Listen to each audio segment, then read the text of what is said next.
Hello students.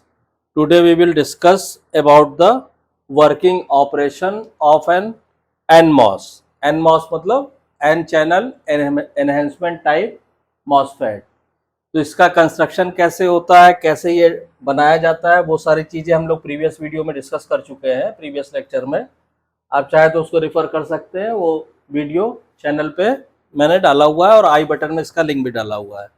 तो देखिए, fabrication of NMOS में हमने क्या देखा था कि सिंपली इसमें क्या करते हैं कि ये पी टाइप सबस्ट्रेट है आपका, ठीक है। ये मान लीजिए आपका पी टाइप सबस्ट्रेट है, ठीक। इस पे हम क्या करते हैं, ये दो N रीजन डिफ्यूज करते हैं। फिर यहाँ पे एक सिलिकॉन डाइऑक्साइड की लेयर होती है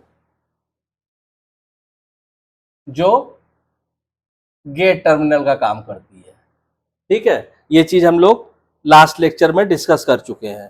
अब इसमें क्या होता है कि ये मान लीजिए ये गेट हो गया आपका, ये सोर्स टर्मिनल हो गया S, और ये ड्रेन टर्मिनल हो गया D। ये N टाइप, ये N टाइप। तो ये आपका एक NMOS का कंस्ट्रक्शन हो गया।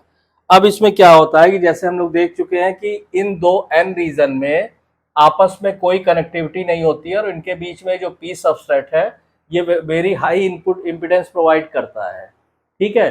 तो एक तरह से इसीलिए इसको इंसुलेटेड गेट भी बोलते हैं। इसको, इस मॉसफेट को हम IGFET भी बोलते हैं। ये चीजें हम लोग प्रीवियस लेक्चर में सारी चीजें डिस्कस कर चुके हैं। अब आज इसका हम वर्किंग ऑपरेशन पढ़ते हैं कि NMOS किस तरह काम करता है। तो इसमें क्या होता है कि सबसे पहले हम ये अज्यूम करते हैं कि let us first assume that the drain and the source terminals are kept at a common potential, ठीक है।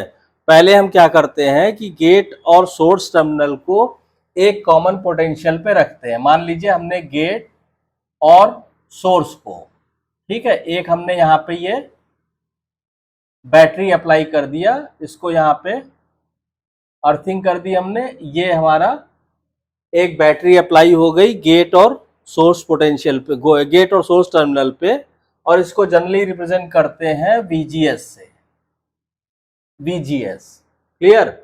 इसकी वजह से क्या होता है, as the gate terminal is insulated from the channel by the silicon dioxide layer, ठीक है। तो हमने एक positive let us apply a positive voltage at the gate with respect to the source voltage. तो हमने गेट पे एक positive voltage apply कर दिया with respect to source voltage. इसकी वजह से क्या होता है, the application of the positive voltage at the gate with respect to the source VGS pulls electron into the region between the drain and the source. यहाँ पे gate apply, positive voltage apply करने से क्या होता है कि जो electrons होते हैं पी सबस्ट्रेट में, ठीक है, वो इधर गेट यहाँ इस रीजन में, इलेक्ट्रॉन्स इस रीजन में खिंचते हैं। ये जो पॉजिटिव वोल्टेज है ये इसको इस रीजन में अपनी तरफ पुल करता है, खींचता है। इसकी वजह से क्या होता है कि this is due to the अच्छा, ये क्यों होता है, this is due to the capacitor formed by the insulating silica oxide layer between the gate and the P type substrate. तो ये जो आपकी SiO2 की लेयर है, ठीक है, ये क्या करता है, ये कैपेसिटर फॉर्म करता है। मैं फिर से रिपीट करता हूं आपको कि this is due to the capacitor form by the insulating SiO2 layer between the gate and the P type substrate. Gate और पी टाइप सबस्ट्रेट के बीच में ये SiO2 की लेयर है। मतलब ये जैसे आपने पढ़ा होगा कैपेसिटर की प्लेट्स के बीच में डाइलेक्ट्रिक मटेरियल भरे रहते हैं या डाइलेक्ट्रिक रहते हैं, तो ये सिलिकॉन ऑक्साइड की लेयर डाइलेक्ट्रिक की तरह काम करती है। कैपेसिटर यानी कैपेसिटर की एक प्लेट ये हो गई, एक ये गेट टर्मिनल हो गया, इसके बीच में ये SiO2 की लेयर हो गई। अब इसमें क्या होता है, as VGS is increased more and more electrons are attracted towards the gate. जैसे जैसे आप इस VGS की वैल्यू बढ़ाते हैं, यानी आप इसको ज्यादा पॉजिटिव करते हैं, और ज्यादा इलेक्ट्रॉन्स इधर गेट की तरफ अट्रैक्ट होते हैं। ठीक, इसकी वजह से क्या होता है कि these negative charges redistribute themselves in the region between the drain and the source in the form of a thin layer. अब ये जो निगेटिव चार्ज इलेक्ट्रॉन्स है ये सब यहाँ पे आके रीडिस्ट्रीब्यूट मतलब रीअरेंज हो जाते हैं और एक ये पतली सी लेयर बना देते हैं। यहाँ पे सारे ये फ्री इलेक्ट्रॉन्स या निगेटिवली चार्ज इलेक्ट्रॉन इकट्ठे हो जाते हैं। तो उससे क्या होता है कि ये एक थिन लेयर फॉर्म हो जाती है किसमें, ड्रेन और सोर्स के बीच में। ठीक है, this layer of free electron is called an N type inversion layer. यानी ये जो लेयर बनती है एन टाइप इलेक्ट्रॉन्स की यहाँ पे ड्रेन और सोर्स के बीच में, इसको बोलते हैं एन टाइप इन्वर्जन लेयर। ठीक है, ये बहुत इंपॉर्टेंट चीज है, इसको एकदम क्लियर करके समझिएगा। ठीक, as soon as VGS reaches the threshold voltage, जब हम इस VGS को बढ़ाते जा रहे हैं तो ज्यादा से ज्यादा इलेक्ट्रॉन इधर अट्रैक्ट हो रहे हैं और इसकी वजह से एक थिन लेयर यहाँ पे फॉर्म हो जाती है ड्रेन और सोर्स के बीच में।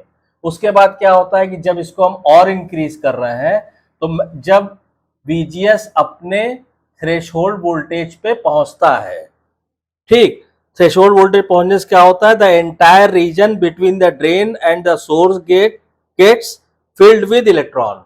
जब इसको आप बढ़ाते जाते हैं तो ये जो पूरा रीजन है आपका ये इलेक्ट्रॉन से भर जाता है।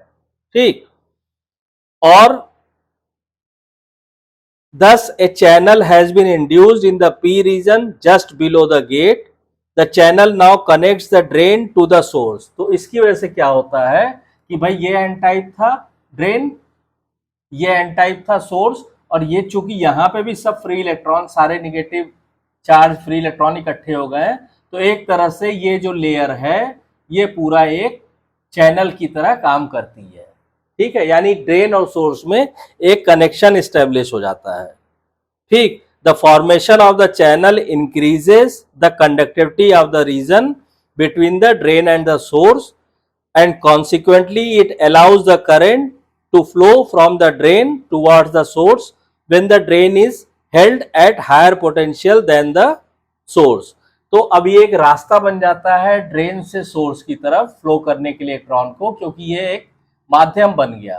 तो अब ये क्या होता है कि जब ड्रेन को हम सोर्स के रिस्पेक्ट में हायर पोटेंशियल पे रख देते हैं, ठीक है, तो सोर्स देखिए निगेटिव पे, मान लीजिए ड्रेन को हमने क्या किया, ड्रेन को हमने यहाँ पे ये अर्थ कर दिया, मतलब अगर ये निगेटिव वोल्टेज पे है तो ये पॉजिटिव पे हो गया। ठीक, तो इसकी वजह से क्या होता है कि आपके फ्री इलेक्ट्रॉन मूव करने लगते हैं ड्रेन से सोर्स की तरफ पे। ठीक, कब, जब ड्रेन आपका हायर पोटेंशियल है with respect to source. Source देखिए यहाँ निगेटिव पे है और वहां पे अर्थ ग्राउंडेड मतलब कि जीरो वोल्टेज मतलब पॉजिटिव।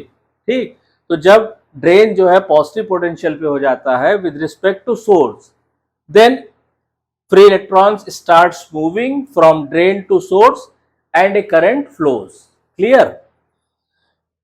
उसके बाद क्या होता है कि जब हम VGS को और ज्यादा इंक्रीज करते हैं, any further increase in VGS widens the channel and further increases it's conductivity. यानी VGS को जब हम और बढ़ाते हैं किससे, थ्रेशोल्ड वोल्टेज से, तो क्या होता है ये चैनल और ज्यादा चौड़ा हो जाता है। इतना चौड़ा हो गया मान लीजिए, जब इतना ज्यादा चौड़ा हो जाता है जैसे जैसे चैनल बढ़ेगा कंडक्टिविटी इंक्रीज करेगी। क्लियर, भाई ज्यादा इलेक्ट्रॉन अगर फ्लो कर रहे हैं तो ज्यादा करंट बहेगी ना, दैट्स वाई कंडक्टिविटी इंक्रीजेज। उसके बाद the drain current continues to increase with the increase in gate to source voltage. यानी कि जैसे जैसे हम VGS बढ़ाते जाएंगे वैसे वैसे जो ड्रेन करंट है, ड्रेन करंट वो और ज्यादा इंक्रीज करने लगेगी। ठीक, और इसके बाद क्या होगा, since the positive gate voltage increases या enhances the channels conductivity, the NMOS is set to operate in the enhancement mode. यानी कि इसीलिए इसको एनहेंसमेंट मोड कहा जाता है, क्योंकि जैसे जैसे हम गेट वोल्टेज को हम इंक्रीज करते हैं, ठीक, वैसे वैसे ये चैनल भी क्या होता है, इंक्रीज होता है। और इंक्रीज को ही हम क्या बोल सकते हैं, एनहेंस होता है, बढ़ता है, एनहेंस, ठीक। तो इसीलिए इसको N channel enhancement mode type बोलते,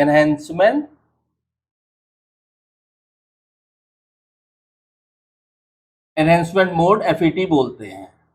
क्लियर? क्योंकि जैसे जैसे हम VGS बढ़ाते जा रहे हैं, चैनल वाइडेंस होता जा रहा है, चौड़ा होता जा रहा है, इसका मतलब इसकी कंडक्टिविटी इंक्रीज होती जा रही है, and that's why it is called N channel enhancement mode type MOSFET. Clear? तो आई होप कि आपको इसकी वर्किंग क्लियर हो गई होगी। ठीक है, अब इसमें एक चीज और आती है, चैनल मॉड्यूलेशन। ठीक है, तो मेरे हिसाब से चैनल मॉड्यूलेशन हम लोग नेक्स्ट लेक्चर में डिस्कस करेंगे तो ज्यादा बेटर रहेगा, क्योंकि अभी अगर उसको डिस्कस करेंगे तो कंफ्यूजन के चांसेस बढ़ जाते हैं। ठीक है, तो आई होप कि आपको इसका कंस्ट्रक्शन तो मैंने प्रीवियस वीडियो में क्लियर कर दिया था आपको, और वर्किंग ऑफ एन एनमॉस आपको क्लियर हो गया होगा। अगर इससे रिलेटेड आपको कोई भी कंफ्यूजन है या कोई भी क्वेरी है आपकी, या कोई भी चीज आप पूछना चाहते हैं, तो प्लीज कमेंट लाइन में कमेंट करके आप इसको पूछ सकते हैं। और इस वीडियो से रिलेटेड अगर वीडियो कंटेंट आपको पसंद आ रहा है तो प्लीज आप वीडियो को शेयर कीजिए मैक्सिमम अपने फ्रेंड्स को, अपने सर्किल में, ताकि और स्टूडेंट्स का भी बेनिफिट हो। और वीडियो को लाइक कीजिए, और अगर आप चैनल पे नए आए हैं तो प्लीज चैनल को सब्सक्राइब कीजिए, और सब्सक्राइब करने के बाद नोटिफिकेशन बेल को ऑन कर दीजिए, ताकि जैसे ही मैं कोई नई वीडियो अपने चैनल पे डालूं आपको तुरंत ही उसकी इंफॉर्मेशन हो जाए। ठीक है, थैंक यू वेरी मच।